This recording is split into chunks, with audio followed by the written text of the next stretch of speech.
Senhoras e senhores, bom dia, mais uma semana que se inicia e no final de semana aí algumas notícias importantes aconteceram e eu quero trazer para vocês aqui algumas notícias que valem a pena a gente discutir no início dessa semana. Final de semana passou e tivemos aí diversos casos de racismo que aconteceram aí desde a sexta-feira passada aí até o final de semana todo. E aí eu queria trazer aqui algumas coisas pra gente poder debater. Vamos lembrar antes que do desfile da Vai Vai lá em São Paulo. A Vai Vai foi muito criticada por ter retratado os policiais como demônios na avenida, né? Vamos lembrar que São Paulo é uma dos estados que tem uma violência policial muito grande. A polícia de São Paulo é muito violenta. Pela primeira vez, a Baixada Santista, a polícia tem matado mais gente do que na capital. Isso é a primeira vez que acontece. E a Vai Vai fez um desfile voltado aí, fazendo essa crítica, né? E retratou os policiais na avenida, os policiais fardados com asas de demônio, com a pintura no rosto, demonizando os policiais, uma forma de mostrar como parte da sociedade enxerga a polícia, né? Primeiramente, a gente deve lembrar aí que o carnaval é uma manifestação artística, cultural, portanto, liberdade de expressão em primeiro lugar, né? E quem não concorda tem todo o direito de reclamar, mas quando reclamaram do que a Vai Vai fez e vieram várias autoridades reclamando, sempre defendendo a corporação da polícia, né? Uma semana depois, pouco depois que aconteceu aí as instituições militares paulistas, provavelmente em outros lugares do Brasil também, tentando defender a imagem da polícia, algumas coisas aconteceram no final de semana que corroboram aquilo que a Vai Vai estava dizendo e eu quero trazer algumas para vocês, tá bom? Matéria do G1. Motociclista viu amigo morrer e diz que major da PM percebeu erro após disparo. Perdi um irmão, abre aspas aí pro motociclista. Caso ocorreu na última sexta-feira, dia 16, no quilômetro 61 da rodovia Anchieta, na altura de Santos, São Paulo. O policial disse que tiro foi acidental, mas amigo e testemunha nega versão apresentada no boletim de ocorrência. O piloto da moto em que estava Luan dos Santos, de 32 anos, que foi morto por um major da PM rodoviária no quilômetro 61 da via Anchieta, disse, abre aspas, ter perdido um irmão. Foi o que ele disse ao G1 nessa segunda-feira. O mecânico Paulo César dos Santos Araújo contou que o policial percebeu o erro após ter atirado. Ao contrário do que disse o PM, ele garantiu que os veículos estavam parados e não houve resistência. Sempre, né, a versão da PM geralmente é contestada. Isso é uma coisa comum de acontecer. Paulo e Luan estavam em uma motocicleta descendo de São Paulo para a Baixada Santista na última sexta-feira, dia 16. João Paulo, policial civil e amigo da dupla, seguia viagem em outra motocicleta, uma BMW.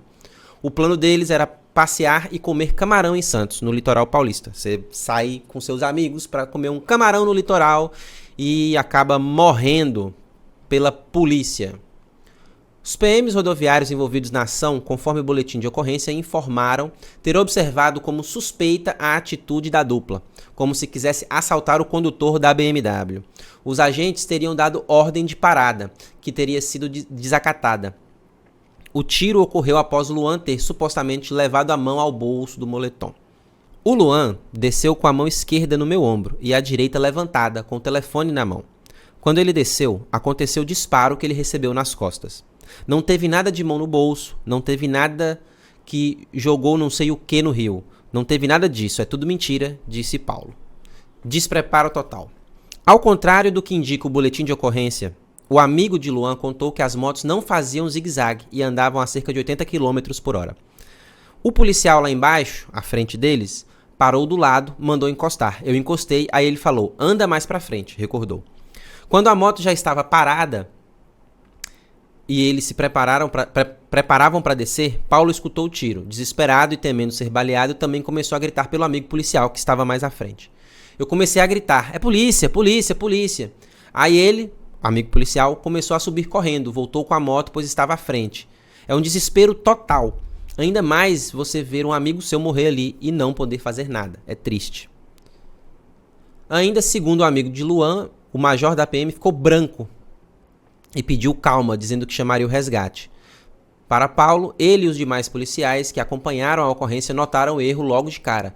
Eu olhei para trás, o carro dele estava de lado, com a porta aberta, e ele estava com a mão em cima da porta com a arma na mão, continuou.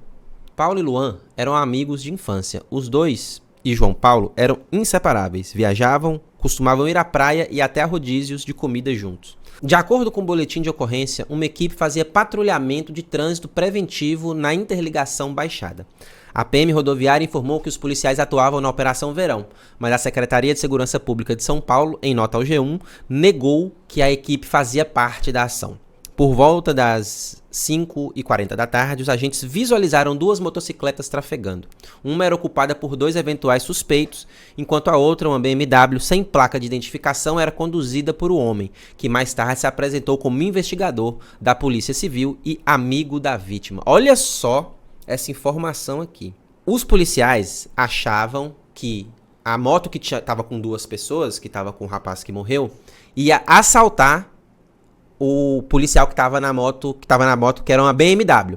Então era uma moto, nem citou aqui qual foi a moto que ele estava, mas eu imagino que seja uma moto comum, e a outra moto era uma BMW. Sem placa, a BMW estava sem placa. E os policiais duvidaram da moto com 2 pessoas, mas não acharam problema uma BMW sem placa. E aí aqui eu quero trazer o seguinte aqui, nessa observação que eu estou fazendo. Por que uma moto sem placa não foi um problema para a polícia? Porque era uma BMW? Logo, quem compra BMW é gente com alto poder aquisitivo, gente rica, portanto, essa pessoa não seria um assaltante, não seria um bandido. E uma moto simples, uma moto comum, com 2 pessoas atrás, a moto que aparentemente, pelo que a gente lê pela história aqui, não tinha problema nenhum, não estava sem placa, estava com placa, estava toda certinha. Inclusive, as 2 motos viajavam juntas, né? Pela lógica, era pra polícia parar a moto que estava sem placa, né? Abordar a moto que estava sem placa, já que eles também não sabiam que o cara era policial. E o cara tá errado de andar com a moto sem placa, para começar. Mas a polícia achou que a BMW estava sendo perseguida pela moto onde estavam as 2 pessoas, e aí acabou acontecendo o acidente que aconteceu. Assim, acho que a visão a formação policial faz com que o profissional da polícia, o policial, enxergue as coisas de uma maneira muito própria, né? Uma pessoa numa BMW sem placa não parece um criminoso. Mesmo a moto estando sem placa, ela tá numa BMW, então logo ela não é uma criminosa. A impressão que eu tenho é essa, sabe? O fato da BMW estar sem placa não quis dizer nada para os policiais. Quem estava errado eram as 2 pessoas da moto que estavam atrás. Entendeu? Tá vendo o problema de leitura do que eles estão vendo? Eu acho que tem essa questão importante. Segundo a PM rodoviária, os policiais suspeitaram que a dupla tentava roubar a BMW, que estava aproximadamente 60 metros à frente da outra moto, pois os veículos estavam em alta velocidade fazendo manobra de zigue-zague na pista, o que já foi negado lá em cima do texto pelo amigo da vítima. A equipe emitiu sinais luminosos e sonoros que teriam sido ignorados. Após a moto ter acelerado, o motorista da viatura policial também acelerou e se aproximou novamente do veículo. O passageiro informou que viu Luan colocar a mão direita no bolso direito do moletom, como se fosse sacar uma arma. Com a suposta frenagem da moto e da viatura, o major teria feito um disparo acidental que pegou no tórax da vítima. O piloto da moto, amigo que estava com Luan, negou a versão apresentada pelos militares. Ele disse que não houve resistência à ordem de parada e que o policial disparou com a viatura e moto parados, não em movimento. Luan estaria desembarcando tranquilamente quando foi atingido. Uma moto sem placa não é um problema se ela for uma BMW. 2 pessoas em cima de uma moto são um problema para a polícia. Acho que tem uma leitura equivocada aqui da polícia, né? Vamos esperar as investigações. Mas voltando à questão de como a Vai-Vai retratou a polícia na avenida, no Carnaval de São Paulo, e tentando trazer aqui alguma ligação com esse texto, eu acho que assim, uma polícia despreparada é uma polícia que vai fazer mal o seu trabalho, vai fazer o seu trabalho de forma errada. A polícia, ela tem a prerrogativa da violência a seu favor. A polícia, ela pode ser violenta se ela achar que é necessário usar violência, né? E nessa abordagem aqui que a gente vê o relato da polícia e o relato das vítimas, né? Da testemunha. E a gente vê que são relatos completamente diferentes. A gente percebe que uma moto BMW sem placa não chamou a atenção da polícia, mas duas pessoas numa moto atrás de uma moto BMW chamou mais atenção do que a BMW sem placa, né? A polícia, ela tem a prerrogativa da violência, então ela tem que... A gente espera, como cidadão, que a polícia saiba a hora certa de usar a violência, que ela use a prerrogativa da violência quando realmente for necessário. E aqui, essa matéria nos mostra especificamente que a instituição policial, né, de acordo com esse caso que aconteceu, que não é um caso isolado, a gente sabe que a polícia vem fazendo abordagens erradas aí à torta e à direito, mostra pra gente um despreparo da polícia de uma forma geral, porque isso não é um caso isolado, né? A polícia tenta sempre dizer que é um caso isolado, mas a gente sabe que não é um caso isolado. Desde da polícia de São Paulo com a polícia do Rio de Janeiro, eu acho que esse caso exemplifica como as polícias no Brasil precisam passar por uma reestruturação para que esse tipo de falha de abordagem não aconteça. Na minha concepção aqui, o correto nessa situação aqui teria sido parar a moto que estava sem placa, porque uma moto não pode andar sem placa, entendeu? Eles teriam que ter abordado o cara que estava na BMW, porque ele estava sem placa, né? Caso a polícia não tivesse visto nenhuma atitude suspeita, que eu acho que não foi o caso aqui pela divergência dos casos, né? A gente espera a investigação e eu acho que, assim, casos como esse só corroboram com a forma como a Vai-Vai mostrou os policiais ali na avenida.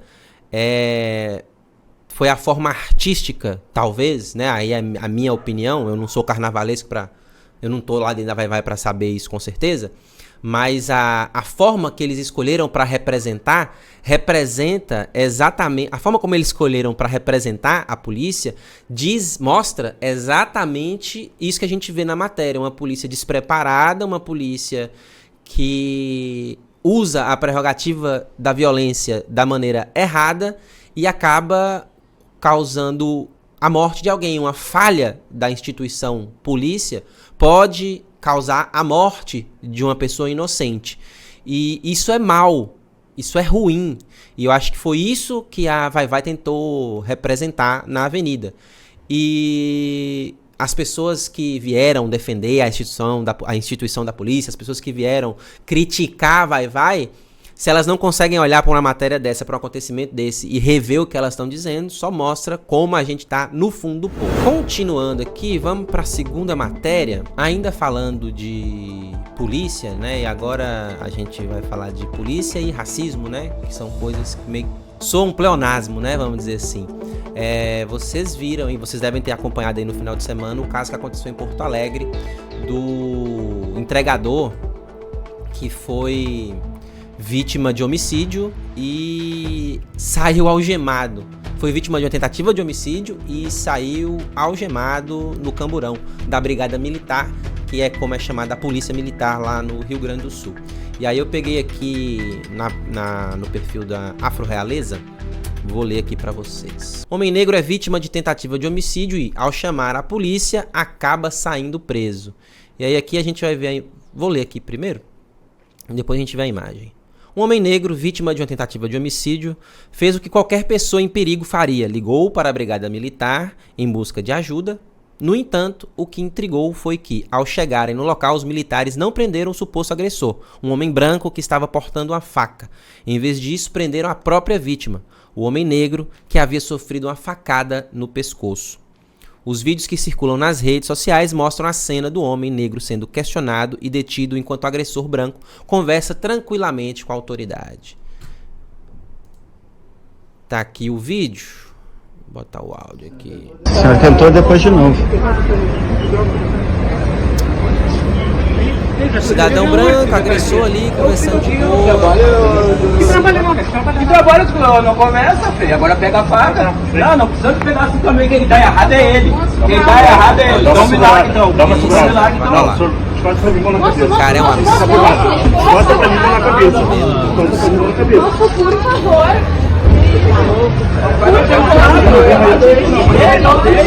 Por favor, moço.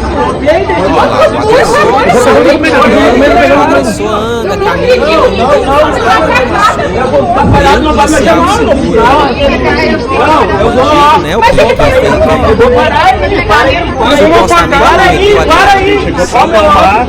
Eu tô legal.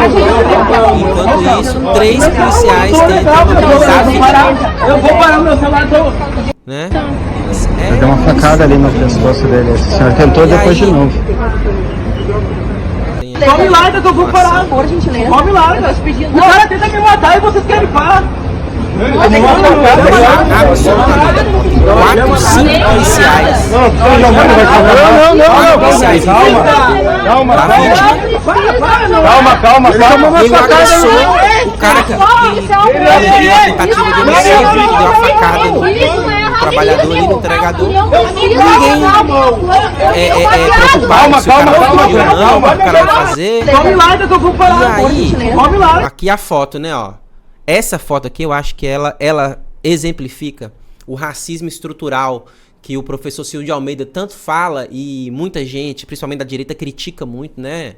A galera gosta de criticar muito, fala muito em cultura woke, não sei o quê. E essa foto eu acho que exemplifica muito bem o racismo estrutural que o Brasil vive. O cara que sofreu a tentativa de homicídio sendo colocado no camburão por 2 policiais, enquanto o agressor, o suposto agressor, a gente tem que falar suposto para evitar problema judicial, né? Tá lá, ó, dando um sorrisão, conversando com a brigadista ali. Eu acho que isso é muito sintomático, né? E aí eu tento resgatar de novo o desfile da Vai-Vai, né? Que retrata os policiais como demônios, né? Tá aqui, ó, o trabalhador sendo preso pelos demônios, enquanto o homem que praticou o mal sorri junto com os demônios, né? Acho que a Vai-Vai nunca errou. E se depois de uma imagem dessa, se depois de um caso desse, alguém disser que não existe racismo no Brasil, como a gente costuma ouvir por aí, essa pessoa é no mínimo sem vergonha, essa pessoa é no mínimo racista. Acho que é isso, né? E aí só prova que a Vai-Vai estava certa, né? E aí a gente se solidariza com o trabalhador aí que sofreu uma tentativa de homicídio e acabou indo para a delegacia no Camburão. Só para vocês terem uma ideia, o cidadão que sofreu a agressão, a tentativa de homicídio, foi no Camburão, no Camburão, ali atrás da viatura, enquanto o agressor foi dentro do ar-condicionado ali no banco de trás junto com os policiais, né? Então, se fosse o contrário, como teria acontecido, né? Se fosse o contrário, como teria acontecido? Teria acontecido a mesma coisa. O cara teria ido atrás teria ido sido carregado no Camburão. Pele branca e pele preta, vocês já têm o lugar certo. A gente já tem, nós, pessoas pretas, já tem um lugar determinado pra gente. Esses lugares já são determinados pra gente. Nessa situação, o lugar que nos cabe é o Camburão, é o bagageiro da viatura. Mesmo a gente estando certo, o lugar que nos cabe é o bagageiro da viatura, é o Camburão. E obviamente, a gente luta para que esse tipo de coisa não aconteça mais. Eu acho que esse caso exemplifica muito bem o racismo estrutural que a gente vive no Brasil e o porquê da necessidade da gente lutar contra isso, o porquê da necessidade de se criticar a atuação da polícia, uma vez que quando a gente vai ver a polícia em atuação, como a gente viu no caso anterior que eu citei agora, e como a gente vê nesse caso, uma polícia de São Paulo, outra polícia do Rio Grande do Sul, a gente vê atuações erradas, atuações que não condizem com aquilo que a gente espera como cidadão, que a gente espera da polícia. E ainda falando de polícia, pra gente mostrar e tentar entender, tentar mostrar pra vocês como a polícia é despreparada, como o policial precisa passar por tratamento psicológico, olha o que aconteceu. Frio e calculista, major da PM agride a mulher e mata porteiro antes de tirar a própria vida. Um crime chocou Recife neste final de semana. Carlos Frederico Cabral da Silveira, de 60 anos, major da reserva dos oficiais médicos da Polícia Militar de Pernambuco, matou o porteiro José Washington de Santana, de 53 anos, no bairro Boa Viagem. A confusão teria começado com uma briga entre Silveira e a esposa, que foi agredida. Teve o nariz quebrado e fugiu para o apartamento vizinho com a filha. O major resolveu então pressionar o porteiro para saber para onde a mulher tinha fugido. Ao se recusar a ajudar, José Washington, o porteiro, foi assassinado. Eu não sei, mas eu acredito que a gente possa determinar a cor do porteiro aqui, tá? Assustados, os moradores do edifício chamaram a polícia e viaturas do BOPE foram acionadas. E, enquanto isso, o major voltou ao seu apartamento. Os agentes então iniciaram as negociações para que o major da reserva se entregasse, mas não tiveram êxito. Quando invadiram o apartamento, encontraram o major morto. Agressões constantes. Segundo vizinhos, o major agredia sua esposa, uma médica de 42 anos, com frequência e não tinha uma boa convivência com os moradores do condomínio. Carlos Frederico Cabral da Silveira bebia bastante, além de misturar remédios tarja preta. Tá aí, gente. Aí um caso que aconteceu no Recife, lá em Pernambuco. Um policial militar da reserva que já tinha um histórico de agressão à esposa. E aí a gente até se pergunta se a vizinhança não teria já feito alguma denúncia para a polícia em relação às agressões. E se a polícia fez alguma coisa ou não, né? Aí a gente vai tentar buscar mais informações do caso aí e trazer depois. Mas o que eu quero trazer aqui desse acontecimento, dessa situação, é que é o seguinte. De novo, um policial, uma pessoa que tem acesso à arma, um policial, mesmo quando ele vai para a reserva, geralmente ele continua tendo seu porte de arma, né? Ou a posse de arma. Geralmente policiais na reserva têm armamento em casa. Policiais costumam andar armados sempre, mesmo quando estão à paisana, tá? Quem tem amigo policial, quem tem parente policial, quem convive com policiais, sabe que policiais costumam andar armados sempre, estando em serviço ou não. E a gente vê uma pessoa que já passava por problemas, né, psicológicos, porque aqui a matéria diz que ele tomava remédio tarja preta, tinha problemas com alcoolismo, tinha um histórico de agressão contra a esposa. Aí, num fatídico dia, ele vai, agride a esposa foge com a filha pro hospital, foge com a filha para uma casa, pro apartamento vizinho. O policial vai perguntar pro porteiro se ele sabe onde é que ela tá. O porteiro tenta defender a mulher que foi agredida, e o que o porteiro ganha em troca é perder a própria vida, né? Tomar um tiro, a queima-roupa de um policial que tem problemas psicológicos, né? Mas que continua com sua arma. Enfim, aí a gente vai ter que saber aqui da atuação da polícia para saber se houveram denúncias antes de agressão contra a esposa, se a vizinhança já fez esse tipo de denúncia e qual foi a atuação da polícia. Mas o que eu quero trazer aqui para vocês é, mais uma vez, uma pessoa, um policial que a gente espera como cidadão, uma pessoa que seja responsável, que respeite a lei, que seja um representante da lei, né? A pessoa que talvez mais tenha que representar a lei seja um policial, porque ele trabalha no limite da lei, né? Ele trabalha com a lei debaixo do braço. E aí uma pessoa que não se sentiu, em nenhum momento a pessoa se sentiu constrangida de sacar uma arma e ameaçar o porteiro e dar um tiro no porteiro, né? Então, assim, parece que não tem medo das consequências, né? Uma pessoa que não tem medo das consequências e tirou a própria vida, né?